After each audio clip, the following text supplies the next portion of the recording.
এটা পড়ার পর আমার চোখ দিয়ে পানি চলে আসছিল। আশা করি আপনারা এই গল্পটা শুনে যাইবেন। ইয়া রাসূলুল্লাহ সাল্লাল্লাহু আলাইহি সাল্লাম কি করিনি আমাদের জন্য? নবী হওয়ার আগে 40টা বছর একটা টুকাও পড়েনি আপনার শরীরে, আর উম্মতের কাছে কালেমার দাওয়াত পৌঁছিয়ে দেওয়ার জন্য আপনার গা থেকে রক্ত বের হয়েছে আমাদের জন্য।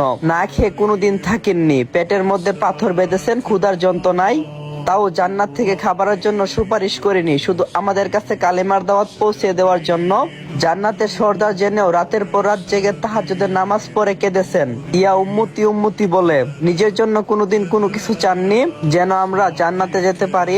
অসংখ্য সাহাবীরা ত্যাগ করেছেন তাদের বিলাসিতা, বেছে নিয়েছেন কালেমা, যেন আপনাকে নিয়ে আমাদের কাছে পৌঁছে দিতে পারেন কালেমা। ইয়া রাসূলুল্লাহ, মেরাজের রাতে যখন জান্নাত দেখছিলেন, চাইলে আপনি সেই জান্নাতে থেকে যেতে পারতেন, কিন্তু আপনি উম্মতের জন্য ফিরে এসেছেন। জাহান্নাম দেখার পর বারবার উম্মতের কথা ভেবে চোখ দিয়ে পানি ফেলছেন।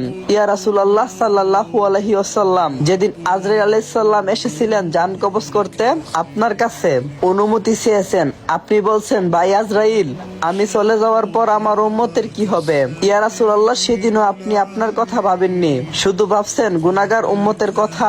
আপনি মৃত্যুর যন্ত্রণায় বলছিলেন, হে আজরাইল, আমার বুকের উপর কি যেন পাহাড় রাখলে এত কষ্ট কেন হচ্ছে? আজরাইল আলাইহিস সালাম কষ্টে মুখটা অন্যদিকে ফিরিয়ে বলছিলেন, ইয়া রাসূলুল্লাহ, শুধু আমার হাতটা রেখেছি।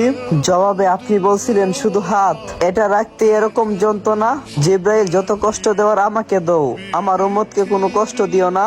শুধু এই দুনিয়াতে না, কিয়ামতের দিন যখন সকল মানুষ ছুটাছুটি করবে, এক নবীর কাছে থেকে কোনো আশ্বাস না পেয়ে অন্য সব নবীদের কাছে গিয়ে বলবেন, ইয়া নাফসি ইয়া নাফসি, একমাত্র আপনিই বলবেন, ইয়া উম্মতি ইয়া উম্মতি ইয়া উম্মতি।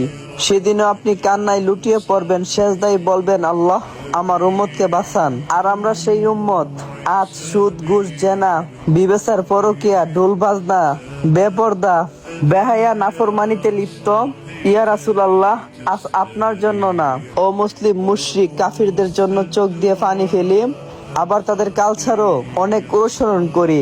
ইয়া রাসূলুল্লাহ, একটু সময় হই আপনার জন্য আপনার দুরূদ পড়ার। আজ আপনার এই উম্মত আপনার যোগ্য হলো না।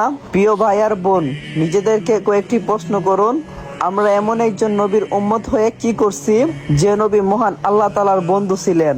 সেই নবী মৃত্যুর সময় কতটা কষ্ট পেয়েছেন, তাহলে আমাদের কি অবস্থা হবে?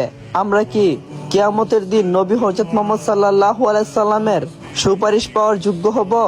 ভাবুন তো, আল্লাহ তাআলা যদি একটা বার আমাদের দিক থেকে মুখটা ফিরিয়ে নেন, তাহলে আমাদের অবস্থা কি হবে?